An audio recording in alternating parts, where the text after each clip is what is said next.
आजम स्वाति साहब को रिहाई मिल गई है, उनकी जमानत हो गई है, क्या कहेंगी आप? ये क्या इंसाफ की फतह है, ये क्या रूल ऑफ लॉ की फतह है। 2 ट्वीट्स करो, 52 FIR, उसके बावजूद इस वक्त एक बंदा है जो डट के खड़ा है, जो ना भागा है। आज आप लोगों की जो मौकिफ है उसकी फतह हुई है, आजम स्वाति साहब को रिहाई मिल गई है, उनकी जमानत हो गई है, क्या कहेंगी आप?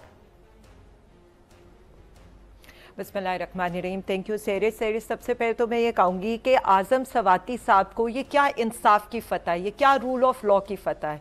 एक 75 साला सेनेटर को 1 माह से ज़्यादा अरसे के लिए इसलिए रखा गया कि उसने 2 ट्वीट्स की थी और वो 2 ट्वीट्स किसी ताकतवर हल्के को पसंद नहीं आई थी और उसका खमियाजा क्या भुगतना पड़ा। कभी कचलाक जेल कोयटा, कभी उनको सक्खर और फिर वहाँ की जो सिंध की जेलों की सैर कराई गई, यानी बीमारी की हालत में उन्हें उठाया गया पिम्स अस्पताल से, एक किस्म का अगवा करके उन्हें कोयटा शिफ्ट किया गया इस सर्दी के अंदर, फिर उन्हें सिंध में फिर आया गया और उसके बाद 52 FIRs।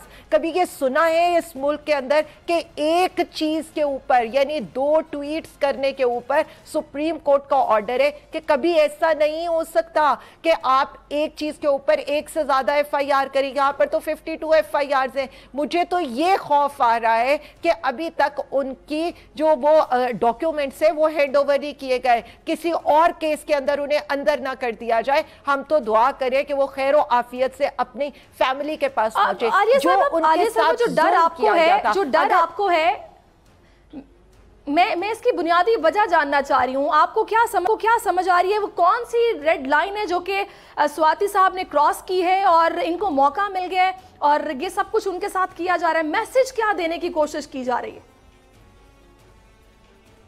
सेरिश, मैं सिर्फ इतना बताऊंगी, मैसेज एक ही देने की कोशिश की जा रही है। जो सवाल उठाएगा इस मुल्क में, जो बात करेगा, जो ट्वीट्स करेगा, उसकी जबान बंदी की जाएगी। अभी थोड़ी देर पहले मैं ये टिकर्स पढ़ रही थी कि अगर आपने मईशत के ऊपर बात की तब भी आपको जेल में भेज दिया जाएगा। यानी इस मुल्क में क्या हो गया है, क्या आपको freedom of expression, freedom of speech रह ही नहीं गया? यानी 2 ट्वीट्स करो, 52 FIR। शहबाज गिल की तरह आप एक बीपर दो, उसके बाद कभी सिंध में, कभी बलोचिस्तान में, कभी कौन सा मुल्क की कौन सा ऐसा जगह रह गई है कि जहां पर उनके अगेंस्ट FIR ना हो, और उसके बाद कभी ये पता नहीं है कि किस वक्त उनको भी उठा लिया जाए। यहां पर आप अगर अवाम को आजादी और खुद मुख्तारी का सबक देंगे तो कभी आपका रास्ता इस तरह से रोका जाएगा जैसे इस्लामाबाद के बल्दियाती इंतखाबात में रोका गया, कभी आपके ऊपर कातलाना हमला किया जाएगा जिस तरह से चेयरमैन इमरान खान साहब के ऊपर किया गया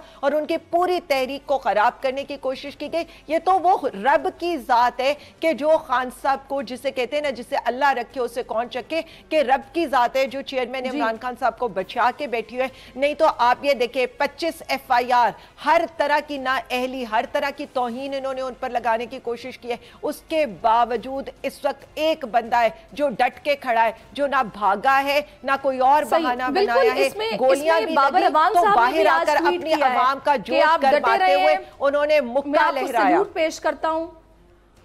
सही। तो आलिया साहिबा, मैं आपसे ये जानना चाह रही हूँ कि अभी आप लोगों को क्या खदशा है? कुछ ऐसा भी मुमकिन है कि इनकी रिहाई को रोका जाएगा या फिर सुस्ती का मुजाहरा किया जाएगा? और मैंने ये भी सुना है कि आप लोग इस हवाले से भी कुछ प्लान कर रहे हैं कि वो अफसरान जो इसमें मुलव्वस हैं, आप लोग उनके खिलाफ कार्रवाई करने के लिए आगे बढ़ेंगे।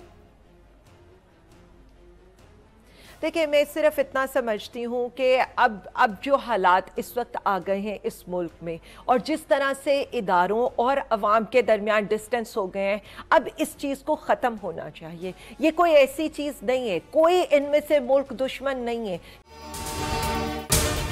अगर आपको ये वीडियो पसंद आई हो तो सब्सक्राइब कीजिए और बेल आइकन ज़रूर हिट कीजिएगा।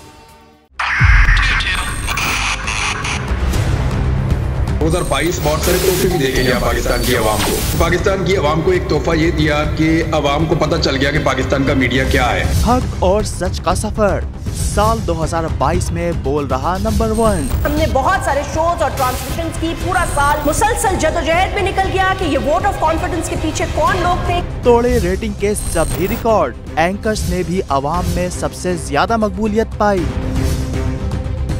और सोशल मीडिया पर भी बोल रहा सब पर भारी। सब्सक्राइब करें और बेल दबाएं ताकि कोई खबर रह न जाए।